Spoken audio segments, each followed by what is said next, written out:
We're taking a rest now by the lake, and we've just come off 40 days on the road, traversing America twice, coast to coast, and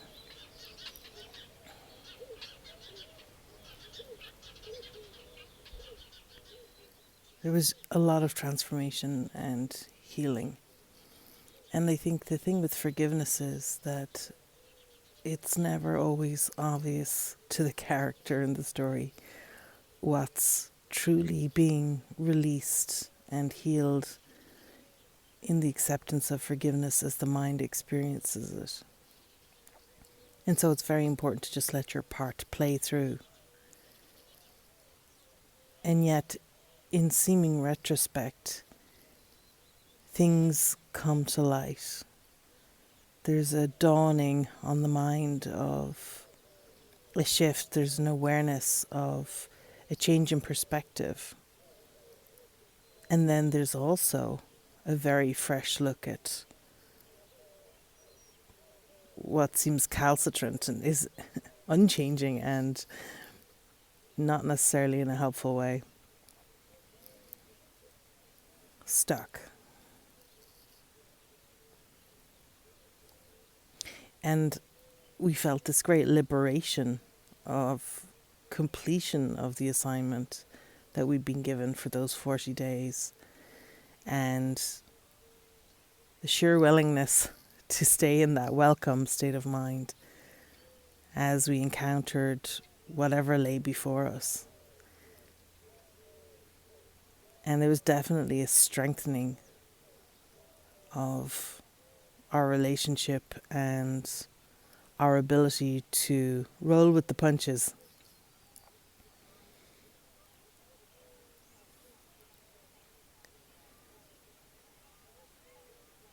And I definitely feel smoother for the trip.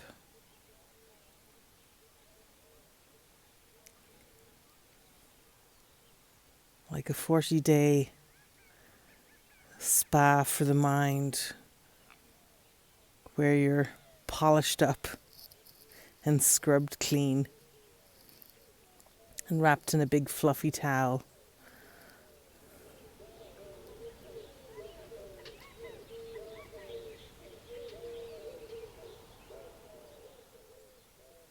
And yet it seems as if the body needs to rest now. And yet the mind is go.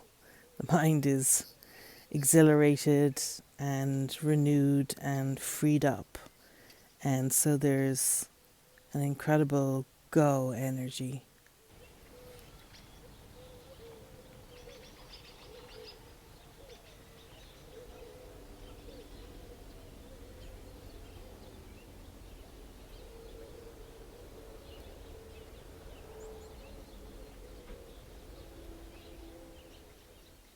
And yet there's a little caution to make sure that it doesn't turn into a misdirected miracle impulse, that the focus stays pristinely on the present moment, and that it doesn't turn to an outward focus, allowing it to simply unfold from that reinvigorated state of mind. At times like that, it's very important to see what's coming towards you and not merely be in initiatory capacity. You have to watch for those really great ideas that jump out and would harness you to devote yourself to projects that were inspiring in the moment and yet don't have a stronger call to call them to fruition just yet.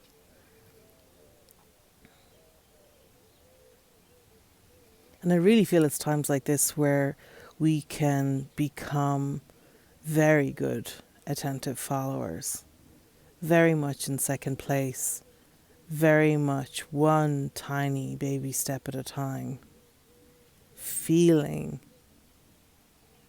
into this new shining moment, rather than propelling ourselves from past ideas and past hopes and dreams and ideas of what's helpful.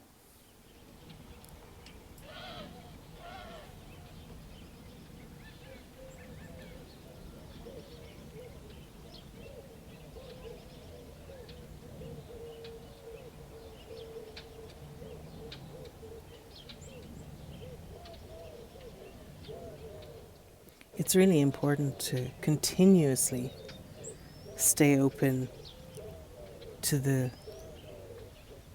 truth that I do not know what's truly helpful and am available to be shown. I actually take that as a high honor.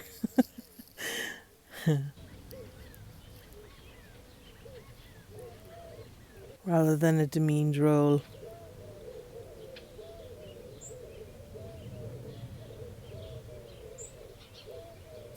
The cooing's getting stronger.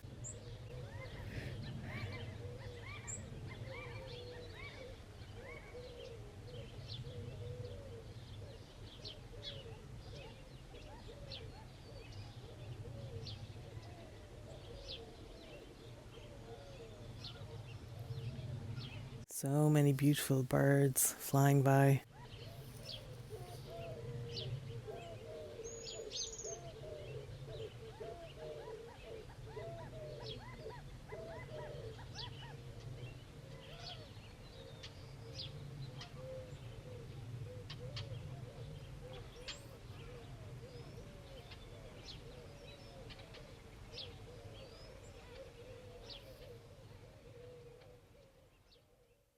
So I find myself in this moment as if it's one thing or another.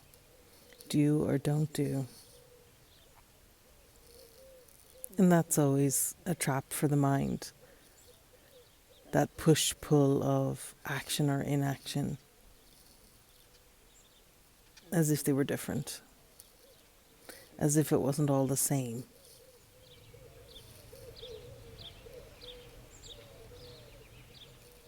And really, it's an invitation to rest the mind and reflect upon what's before you, whether it looks fast or slow, whether it looks erratic or calm. And to not be deceived in the fluctuation of form.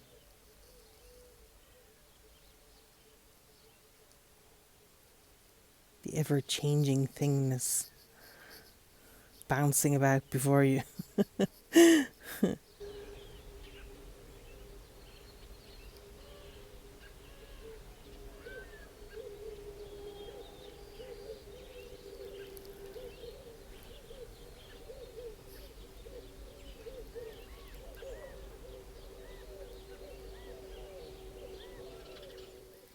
It's a slow, delicious dawn this morning. It's only teasing there on the horizon. A little slit of light saying, maybe, maybe. It feels quite reflective.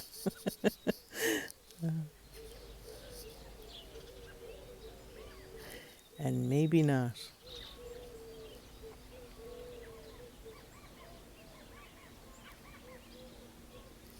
What is eternally given is the love and the belonging and the acceptance. And whenever you find yourself in a conundrum, if you can come back into focusing on accepting what is already given, then wondering about what may be given next, then you'll be so in acceptance of the true gifts of God that there is no next.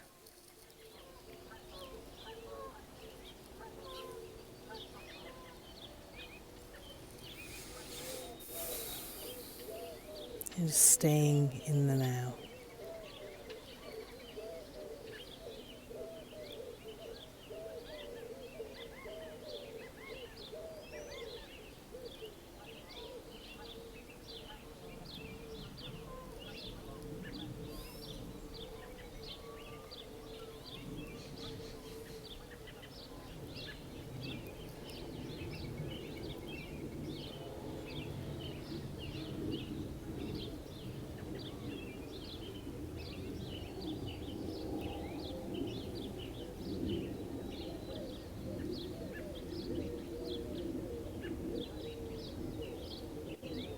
was looking at the website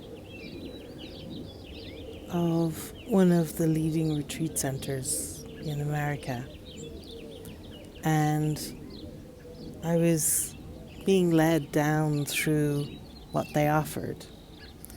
And under spirituality, all these different types of courses, and they had headings and yoga and meditation and lots of, shamanic workshops, lots of different things all the way down. And then they had a number beside it of how many of those courses they were offering this season. And it got to the bottom and it had Christian contemplation, and it had zero courses. And all I could see in that zero was like a portal opening towards me, and this call.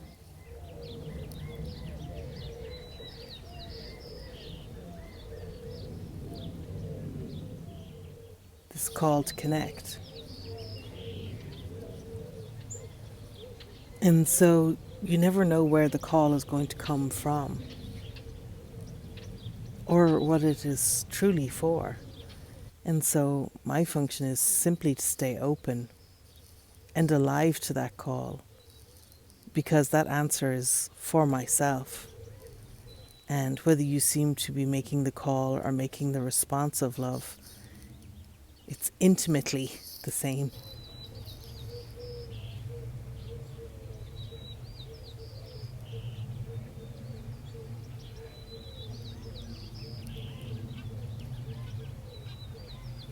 And I wondered, as I looked through their programming, had some thought of Christian contemplation began to seem isolated from what they were offering, somehow different, rather than complementary. In fact, the same. And with a renewal in, I would say, outward Christian fervor across the country, perhaps the more esoteric Christian mysticism is also then not seen as attractive to the avant-garde of those on the edge of the spiritual world, because it's now too commonplace and too smothered in their religions of origin that they've tried to step away from. So it's interesting. I'm simply watching and waiting to be shown.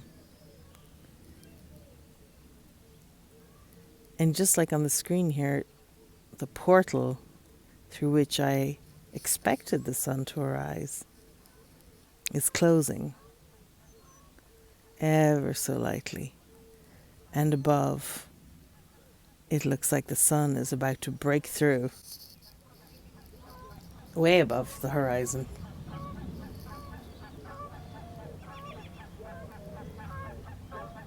It's been dancing along the clouds for a while now.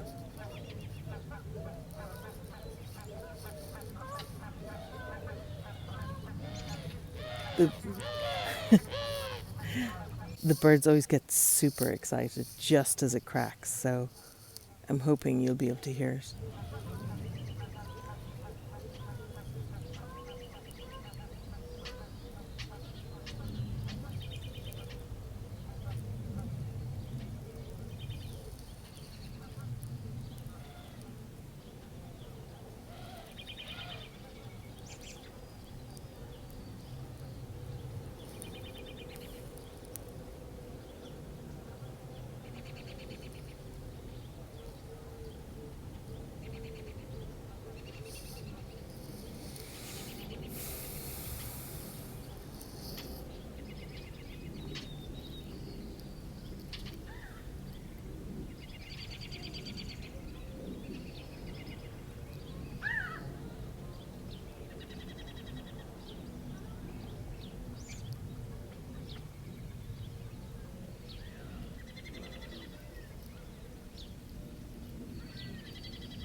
Here comes the sun to light a new day.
I've always thought if someone wanted to feel that sense of renewal and they weren't very comfortable with even the idea of spirituality, that simply watching the sunrise and the sunset and committing to doing both ends of the day for a period of time was very refreshing to the spirit.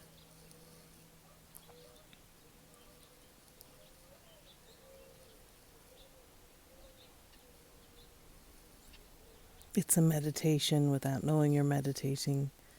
It's an action while being passive.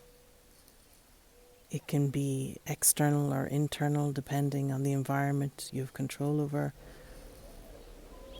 It can be lovely if it's in nature and feeling the elements and the cool and the warm and the contrast.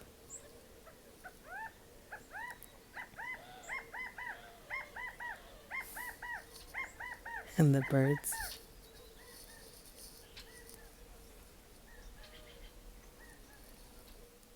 And everything coming to life. And in the evening, everything settling down. And retiring for the night. Settling in.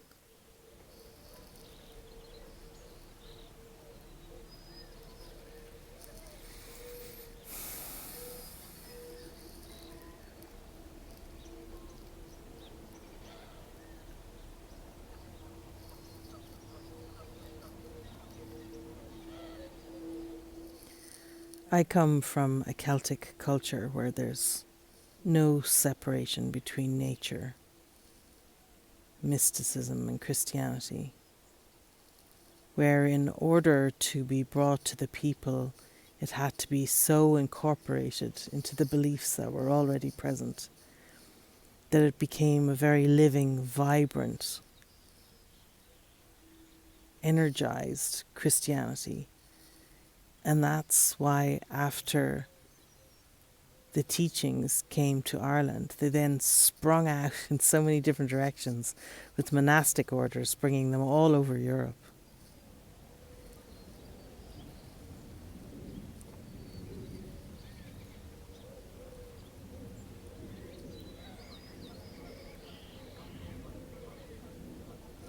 Because rather than co-opting, when you welcome in all the elements and understand that all things work together for good, then arises in you a lightness of being and a comfort in the world while it seems to be your home.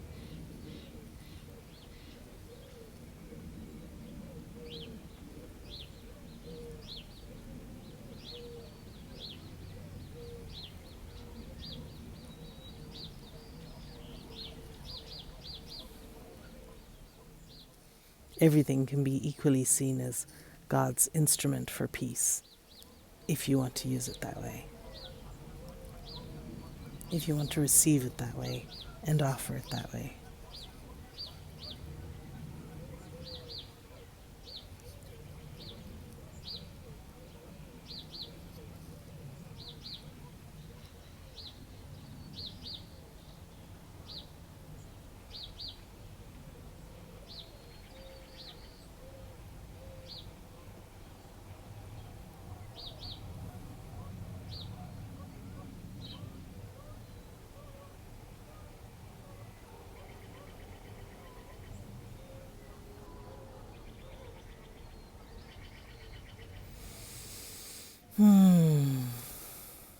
Wow.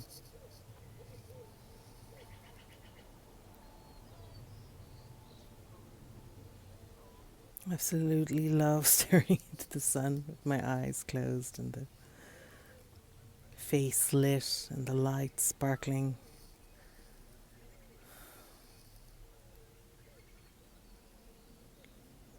Always feels like Diksha, like a blessing, like a kiss from the beloved on my forehead.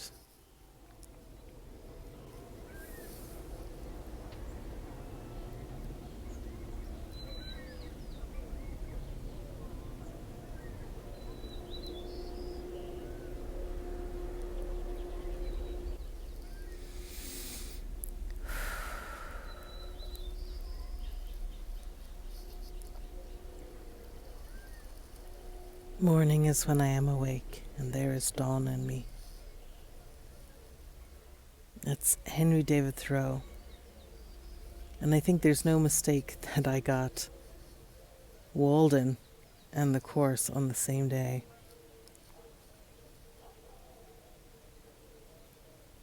I had ordered both and had been waiting weeks for both, and they arrived on the same day.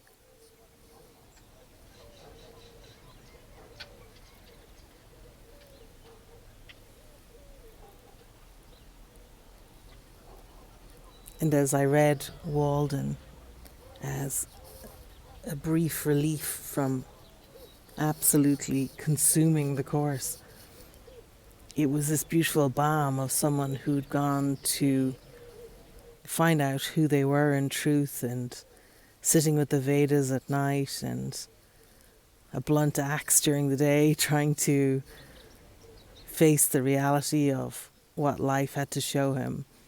I feel like it was a perfect companion piece to watching the undoing and coming into an honest appreciation of what you were facing in yourself and in others and in nature on a daily basis. Perfect pairing for me at that moment. And so funny. I found it so funny. I was staying with my mother at the time in Ireland, and I would just keep rushing in to tell her another anecdote. from the book. And the two of us would be just cracking up, laughing.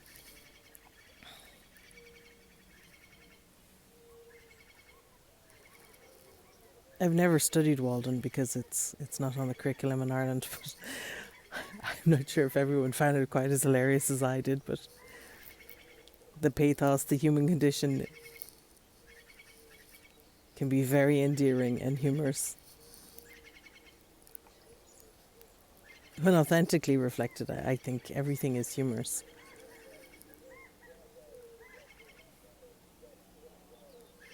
And when we can tell ourselves kind stories about ourselves, it's easy to laugh at yourself. And it becomes really beautiful when you can laugh at yourself as it's unfolding. You don't even have to wait for a retrospective.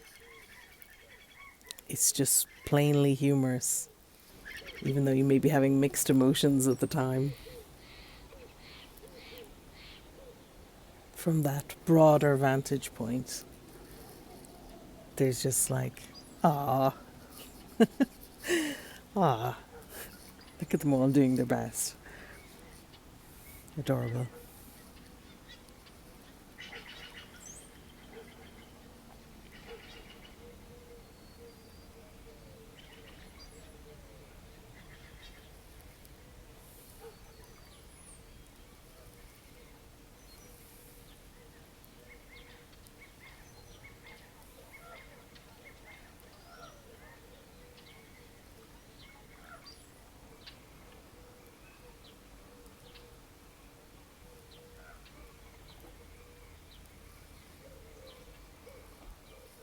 Yeah, so whatever seeming decisions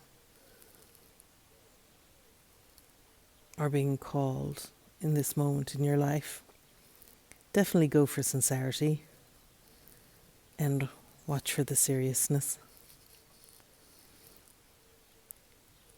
It's a sure sign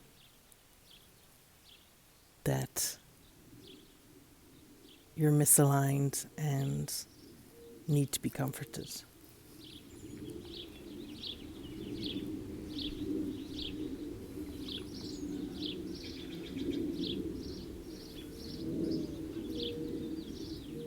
Because there's a graveness, there's a gravity in that point of view that isn't the truth. And in order to look clearly with clarity and certainty upon things and certainty of purpose moving forward, you need to be comforted first. And once you come into that comfort and clarity and vision of the Holy Spirit, then you can sincerely move forward. But truly, there are no big decisions. There's just one singular decision for truth, for peace, for awakening. There's just one call to experience yourself as beloved, and a real need, ever present, in this moment now, to intimately experience that call and answer.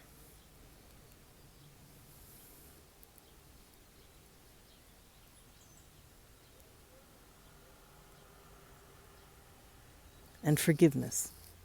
Forgiveness offers me everything I want.